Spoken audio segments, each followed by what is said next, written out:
Hello guys, kumusta kayo? Sa mga coin collectors dyan, sa mga subscribers at sa lahat ng mga viewers ni CCTV, magandang oras sa inyong lahat. Ang napapanood nyo po ngayon ay ang dalawang uri ng 25 centimo sa Flora and Fauna series na kasama sa mga bago nating nabili ng mga coins. Ang mga coins po na ganito ay matataas na ang collector's value. Kaya sa video ito ay papakita natin ang collector's value ng dalawang baryang ito. Kaya guys, panoorin niyo hanggang sa dulo.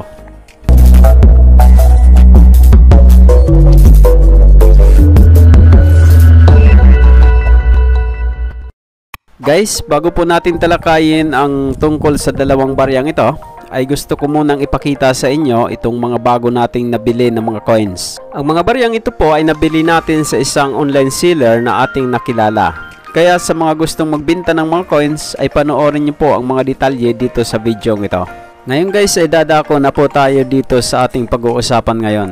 Itong nakikita po ninyo ngayon guys ay ang dalawang uri ng 25 centimo sa Flora and Fauna series. Ang Flora and Fauna series guys ay ginawa mula 1983 hanggang 1994. Ngunit ito po ay nagkaroon ng improved series na ginawa naman mula 1991 hanggang 1994. At sa improved Flora and Fauna series po ay pinaliit ang mga barya dito.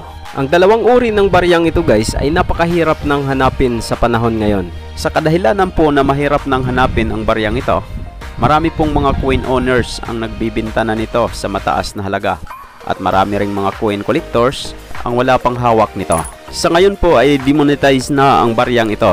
Ibig sabihin po, wala na po siyang halaga para ipambili o gamitin sa mga transactions.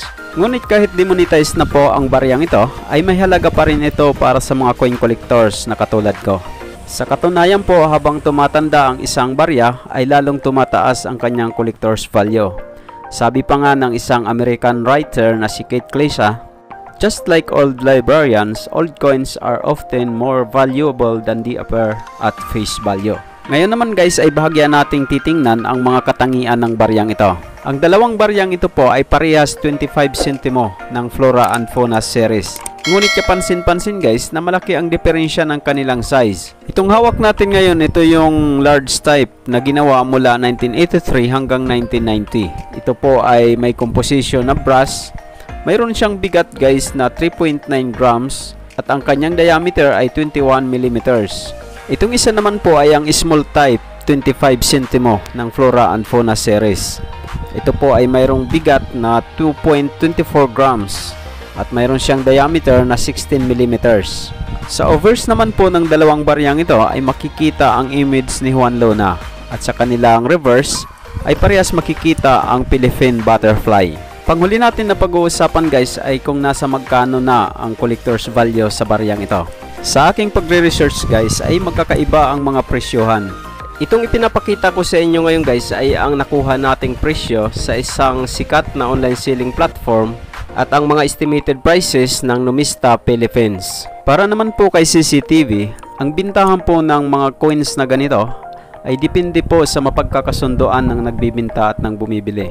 Tulad po ng ginawa natin sa mga nakaraan nating transactions. So guys, kung sakali mayroon kayong mga coins na gusto nyo nang ibenta, ay dapat mayroon kayong ibibigay na presyo na alam nyo na hindi naman kayo malulugi at hindi naman sobrang mahal para maging successful ang transaction. At kung gusto nyong ipakita ang inyong mga coins guys, ay pwede kayong mag-share o mag-post doon sa ating Coin Collector TV Facebook page.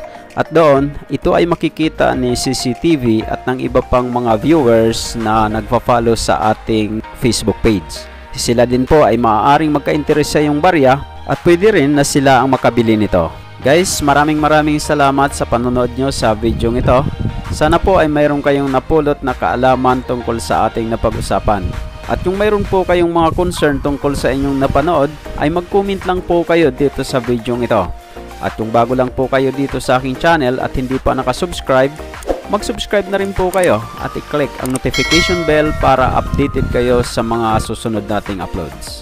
At sa mga nakasubscribe na at patuloy na nanonood sa ating mga videos, maraming salamat sa inyo. At laging tatandaan, ang barya ay mahalaga at dito sa CCTV, ito ang bida.